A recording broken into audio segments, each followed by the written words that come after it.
শ্রাবণ মাসে মহাদেবের ব্রত করলে কি কি খাবেন আর কি কি খাবেন না। শ্রাবণ মাস হলো মহাদেবের খুব প্রিয় একটি মাস। মহাদেবকে প্রসন্ন করার জন্য মহাদেবের ভক্তরা এই মাসে নানাভাবে ব্রত পালন করে থাকেন।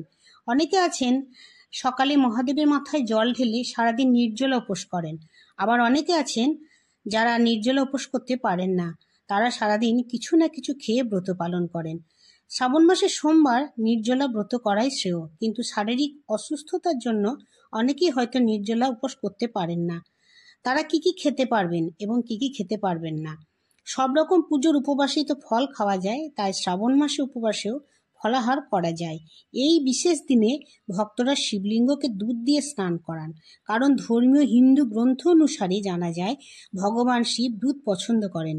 সেই হেতু শ্রাবণ মাসে সোমবারে উপবাসে দুধ খাওয়া যায় এবং দুধ দিয়ে তৈরি নানা রকম মিষ্টিও খাওয়া যায়, কিন্তু কাঁচা দুধ একদমই খেতে নেই। উপবাসের সময় সবচেয়ে বেশি প্রচলিত খাবার হলো সাবুদানা। সাবুদানা দিয়ে তৈরি নানা রকম খাবার রান্না করে এদিন খাওয়া যায়, যেমন সাবুদানার পায়েস, খিচুড়ি, সাবুদানার পকোড়া।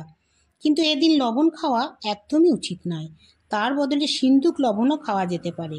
লবণ ছাড়া তৈরি খাবারই এদিন খাওয়া উচিত। শ্রাবণ মাসে শিবব্রত করলে সবজির মধ্যে কাঁচা কলা, লাউ, টমেটো, শসা, আলু, মিষ্টি আলু ইত্যাদি খাওয়া যায়। লবণ ছাড়া মাখন এবং আলুর তৈরি নানা খাবারও খাওয়া যায়, কিন্তু আলুতে হলুদ দেওয়া উচিত নয়। শ্রাবণ মাসে সোমবার কি কি খেতে নেই। প্রথমেই যেটা হলো আমিষ আহার। যারা শ্রাবণ মাসের ব্রত করেন তারা সারা মাসই আমিষ খাওয়া তাদেরই উচিত নয়। যারা সারা মাস নিরামিষ আহার করতে পারবেন না, তারা অন্তত শ্রাবণ মাসে প্রতি সোমবার নিরামিষ আহার করবেন। ভগবান কখনো বলেননি নিজের মনকে কষ্ট দিয়ে আমাকে সন্তুষ্ট করো। ভগবানকে মন থেকে পুজো করলে তাতেই ভগবান তুষ্ট হন।